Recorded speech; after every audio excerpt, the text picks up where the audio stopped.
So today, I want to start with a bit of a mood check. Okay. Because if you're anything like me, or honestly, pretty much everyone I talk to, there's this heavy feeling about the state of the world. It's not just anger, it's exhaustion. It's a fatigue, yeah, and deep fatigue, that feeling that we're just stuck in this loop of polarization and distrust, and our institutions feel so fragile. Exactly. And no matter how many elections we go through, the loop just seems to get tighter. And when we feel that way, we usually point the finger at one thing. We look at the politicians, the parties, the laws. We look at the system, with a capital S, and we just say the machine is broken. That is the standard narrative. The machinery of democracy has just ground to a halt, and we need new mechanics to come in and fix it. But the research we're looking at today suggests we might be, diagnosing the patient completely wrong. We are unpacking a paper by the Hale Institute. It's called The Dual Ecosystem of Civil and Political Governance. And I'll admit, when I first saw that title, I thought, okay, this is going to be pretty dry.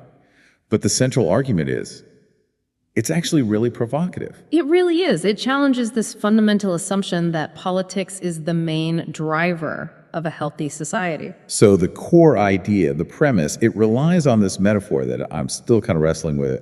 The article argues that we are obsessively trying to fix the mirror when the real problem is the face. It's a striking image. So in this metaphor, politics is the mirror. That's it, exactly. And we'll dig into what that means, but the big takeaway is that democracy isn't one single thing. It's a dual system.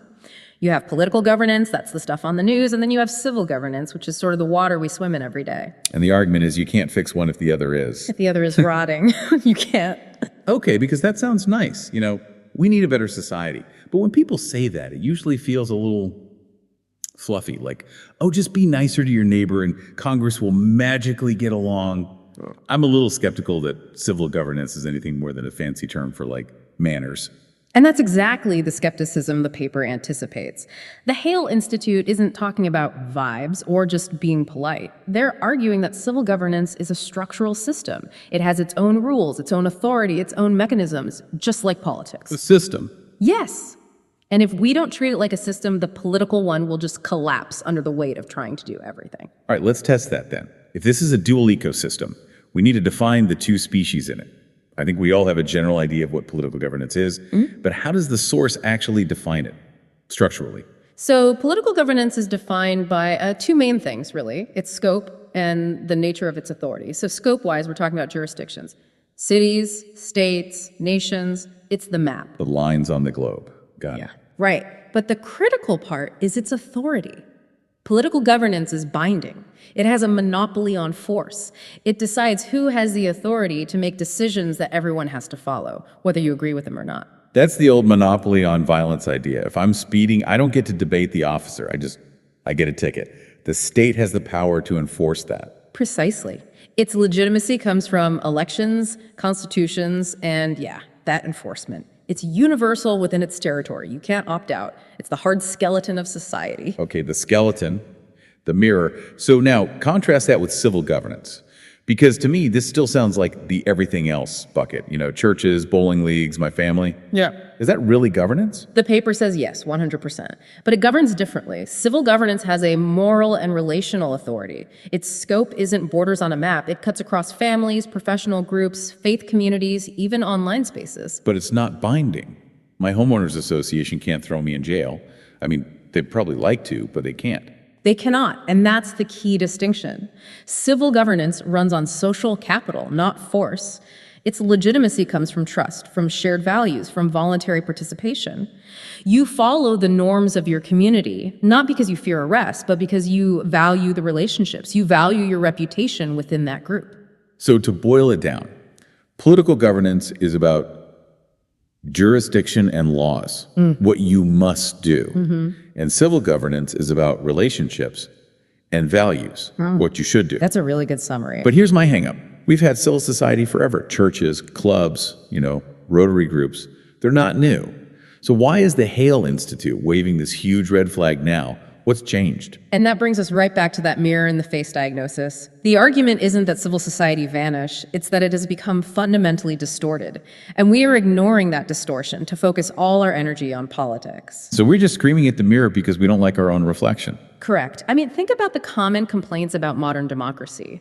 Polarization, corruption, the inability to compromise, this win-at-all-costs mindset. The paper argues these are just symptoms showing up in the political sphere, but they originate in the civil sphere. Okay, unpack that for me. Yeah. Because I think a lot of people listening would say, no, polarization is absolutely a political problem. It's caused by gerrymandering or social media algorithms. Oh, and those things definitely make it worse, for sure. But where does the initial impulse come from? If a community has lost its ability to trust itself, if there are no shared norms, if we see our neighbors not as counterparts but as enemies, that's a failure of civil governance. I see. When the face, our social fabric, is angry and fractured, the mirror, our Congress or Parliament, can only reflect that same anger right back at us. So you're saying because we can't resolve conflict at the PTA meeting, Right, or the dinner table. we end up outsourcing that conflict to the state. Exactly. And this is what the source calls system overload. When civil governance gets weak, political institutions get overloaded. We start expecting the law to solve problems that are actually relational. That's so interesting. It's like when people say, there ought to be a law for that, about literally everything. Yes. And when politics becomes the only game in town, the only way we solve problems, then elections become the only source of legitimacy. The stakes get impossibly high. So if the only way to validate my values is to win a federal election, Then losing that election feels like an existential threat, a kind of death. because there's no other structure there to hold us up. If we don't have that soft cushion of community trust, we just crash hard against the concrete of political power. That is the perfect way to visualize it. We've put all the weight of our entire collective existence onto the skeleton, and the skeleton is starting to fracture. Okay, so the diagnosis is a withered civil capacity and an overloaded political one. We're totally lopsided. Now, this is usually the part of the show where we'd say, so go build community, and just sort of leave it there. Right. But the Hale Institute gets really technical here. They do. They argue that we need to actively structure civil society using democratic mechanisms. And this is where I need you to convince me, because they list things like sortition and consultative elections. These sound like political terms. Aren't we just politicizing our knitting circles now? It's actually the opposite. The goal is to use these tools to depoliticize decision-making, or at least to strip out the adversarial us versus them nature of it. The source says we need to train our civic muscles with tools that build consensus, not just tools that tally wins and losses. Okay, let's walk through them. You mentioned sortition. I know this goes back to ancient Athens, but Yeah. how does this apply to, my neighborhood association? Sortition is basically selection by lottery. And in a political context, it's very controversial. But in a civil context, like a community board or a citizen oversight committee, it's incredibly powerful. Instead of holding an election where people campaign and make promises, you just randomly select a group of residents to serve for a term. But wait a minute. Random people. I mean, if you met random people, if I'm picking the treasurer for a local charity by lottery, I might get someone who is just awful with numbers or who doesn't even care. That's the common fear. But look at the alternative we have now. In a lot of local elections, who runs? It's often the people who represent the extremes or who have the biggest egos or just a desire for power. Sortition takes the ego out of it. It removes that careerism. So it's kind of like jury duty. It's exactly like jury duty. And for all the jokes we make about it, the research shows that when everyday people are called to serve, they tend to take that responsibility surprisingly seriously. They step out of their partisan roles and just focus on the task. So the idea is that if my HOA board was selected by lottery, we wouldn't have the same old cliques running things forever. Exactly. You'd have a representative slice of the neighborhood actually having to work together. It breaks up those entrenched power dynamics. Okay, I can see the value there. What about consultative elections? This one really jumped out at me, especially because the text says it's inspired by Baha'i administrative systems. How is that different from just regular voting? This is a radical shift from what we're used to. In a consultative election, there are no nominations. There's no campaigning, no electioneering, no vote for Smith signs, nothing. Hold on. No nominations and no campaigning. How do you even know who to vote for? Is it just a guessing game? Well, that's the point. It forces you to actually know the people in your community. The idea is that in a civil group, a professional association, a faith community, you should be observing people's character over time. So when it's time to vote, you enter a period of reflection and you quietly write down the name of the person you believe best embodies the qualities needed for that role. So it's a silent vote, based on reputation and character, not on loud promises and attack ads. Precisely. And think about how that changes the whole dynamic. In our current system, for me to win an election, I have to tell you why I'm great and why my opponent is a disaster. I have to create division to distinguish myself. You create a contrast, yeah. In a consultative system, the moment I start campaigning for myself, I'm basically disqualifying myself. I'm showing a lack of humility. It completely removes the us versus them mechanic. It trains people to look for shared values, not for partisan victories. That sounds incredibly peaceful, but also incredibly hard. It requires a level of engagement I'm not sure most people have. I mean, I don't know the character of half the people on my block. And that is the point. The system itself forces engagement. If you know that you're going to have to vote based on character, you are suddenly incentivized to pay attention to character. The structure drives the behavior. I see. So the argument is, by using these tools, sortition, consultative elections, things like participatory budgeting, in our low-stakes civil groups, we're essentially training for the big leagues. It's resistance training for democracy. If the only time you participate in governance is once every 4 years to try and destroy the other party, of course you'll be terrible at it. You haven't practiced cooperation. But if you spend your year in some complex participatory budgeting meeting for your town park, where you had to find a compromise with people you totally disagree with, then by the time you get to the ballot box, you're not just a partisan warrior anymore. You're a citizen. exactly, you've built the capacity to handle disagreement without wanting to flip the table over. Which brings us to the final piece of this puzzle, alignment. Because we can have the best community groups in the world, but if the government is pulling in a totally different direction, don't we just have chaos? The source says these two systems have to be aligned. What does that look like? Alignment is about making sure the mirror and the face aren't at war with each other. The source breaks this down into 3 conditions. The first is shared purpose. So civil governance cultivates the values, and then political governance institutionalizes them. Can you give me an example of what misalignment looks like there? Sure, think about tax evasion in a country with really low social trust. The political governance, the law, says, pay your taxes.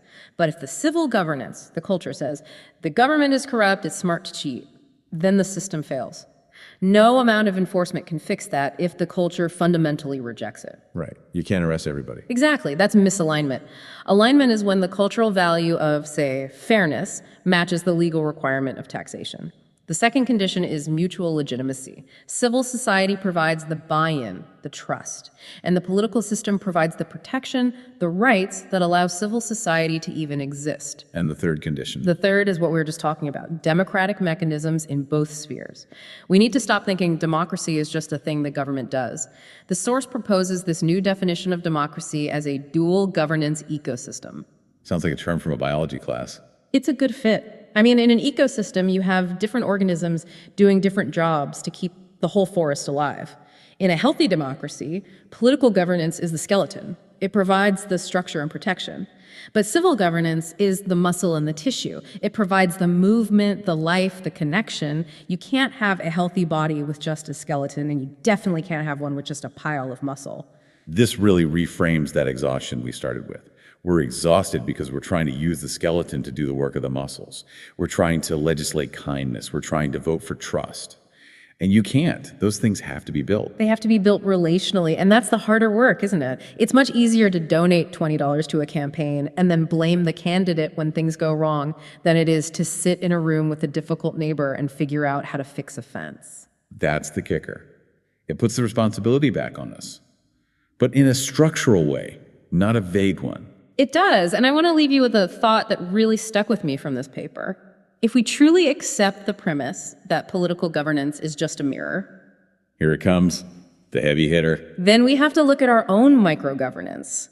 Look at your family's group chat. Look at your workplace Slack channel. Look at the comment section of your local news site. Oh God, the comment sections, the darkest places on earth. Right. If those spaces are toxic, if they're ruled by bullying or by silence or just by the loudest voice, If we can't even govern a WhatsApp group with dignity and consensus, why on earth are we surprised that Congress looks the way it does? We're getting the government we've practiced for. We are practicing dysfunction in private, and then we're performing it in public. The source is suggesting that the real saviors of democracy aren't the people on the ballot.